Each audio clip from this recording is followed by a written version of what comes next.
Gledate Gorenjska poročila na GIF TV. Letos bo 12. in 13. se odvijal že 12. festival čokolade. So kakšne posebnosti v letošnjem letu, ki ste jih pripravili? Ja, jaz bi letos mogoče dve izpostavila. Eno je ta povezava s Čebelarsko zvezo Slovenije, kjer smo uspeli najti eno rdečo nit in pripraviti skupaj izdelke, ki povezujejo slovensko, čokolado in pa certificiran slovenski med, tako da ti izdelki bodo na voljo na naši stojnici. Bo pa tudi Čebelarska zveza Slovenije predstavljala svojo res pomembno vlogo pri ozaveščanju o certificiranem medu in nastal je tudi izdelek čokoladna tablica, polnjena z medenim polnilom in ovita v papir s semeni medonosnih cvetlic. Druga stvar, ki bi jo izpostavila, je pa večja ponudba čokoladnic iz tujine. Tega se res veselimo. Mi bomo imeli čokoladnice iz Avstrije, Madžarske in Hrvaške, tako da zbrane bodo na Linhartovem trgu v enem takem mednarodnem svetu čokolade. Pa mogoče še tretja stvar, bi pa rekla ta program na trgu pred Radovljiško cerkvijo, tako imenovani srednjeveški Luna Park, kjer bo pa res zabavno in malo drugače, kot si pa danes predstavljamo Luna Park, recimo, če lahko tako rečem. Kakšen program se bo letos odvijal in na katerih lokacijah? Kot ste predstavili na novinarski konferenci, dodajate eno lokacijo. Ja, res je. Tudi letos bo pester program za vse generacije, tako da se lahko res vsi udeležijo delavnic, animacije in cel dan ostanejo na festivalu. Ves čas se nekaj dogaja. Imamo 3 lokacije, če jih razdeliva na splošno, je to park, trg z graščino in pa trg pred cerkvijo letos na novo. Tako da v parku bodo potekali koncerti, animacija za gostinsko in pa kozmetično šolo, čokoladna ruleta, cirkuška animacija in pa koncerti seveda na glavnem odru, v soboto MK in pa Tina Turner Tribute Band, v nedeljo pa Trkaj z repki 2 in pa Veseli begunčani.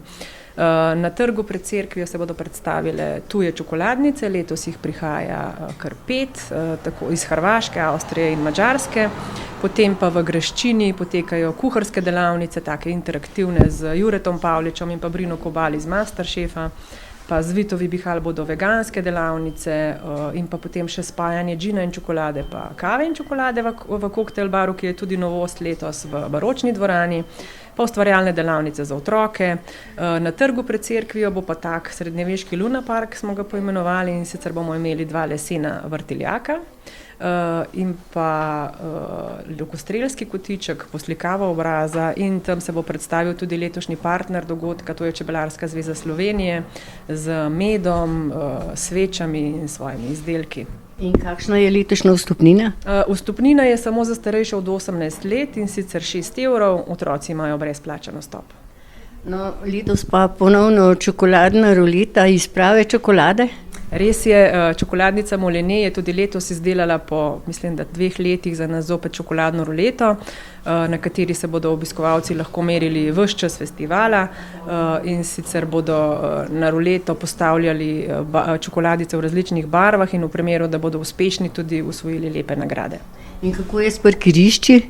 Parkiranje je tudi tokrat brezplačno, na voljo bo dovolj parkirišč, za red bodo skrbeli reditelji, naši gasilci, tako kot vsako leto, tako da je parkirišč dovolj, zapor ni, tako da bo tudi promet potekal tekoče. Mogoče na tem mestu še omeniva vlak in pa avtobus, v bližini je železniška in avtobusna postaja. S Slovenskimi železnicami smo se tudi letos povezali in pripravili pakete za odrasle in otroke, ki poleg vozovnic vključuje še degustacijsko polo, degustacijsko pralino in pa vstopnico za odrasle. Torej velja le še povabilo na dan sladkobe v Sladko Raduljico? Tako je, 12. in 13. aprila seveda vabljeni v Radovljico na najbolj čokoladni dogodek. Se boste prizadevali, da boste mogoče v naslednjem letu pridobili kakšnega iz tujine? Ja, mi si ne želimo, da bi bili sam letos partner temu festivalu, mi želimo, da bomo to zgodbo skupaj nadgrajevali. Želimo si tudi, da mogoče spodbudimo evropske čebelarske države, da pozovemo evropske čebelarske organizacije, da če imajo oni kakšno dobro izkušnjo čokolade z medom, čokolade s cvetnim prahom, čokolade s propolisom, imamo razne možnosti, da se tukaj predstavijo in na koncu koncev, bom rekel, mi kakšno dobro idejo prekopiramo tudi iz tujine. No in letos tudi čebelji spominek. Ja, lejte, posebnost pa je to, da so tukaj razvili čokolado, ki bo imela tudi ovoj z semeni medovitih rastlin, tako da se obnašamo tudi trajnostno, pojemo čokolado, posejemo medovite rastline, skrbimo za čebele in opraševalce. Jaz mislim, da takega projekta na tak način v Evropi oziroma v svetu ne poznajo.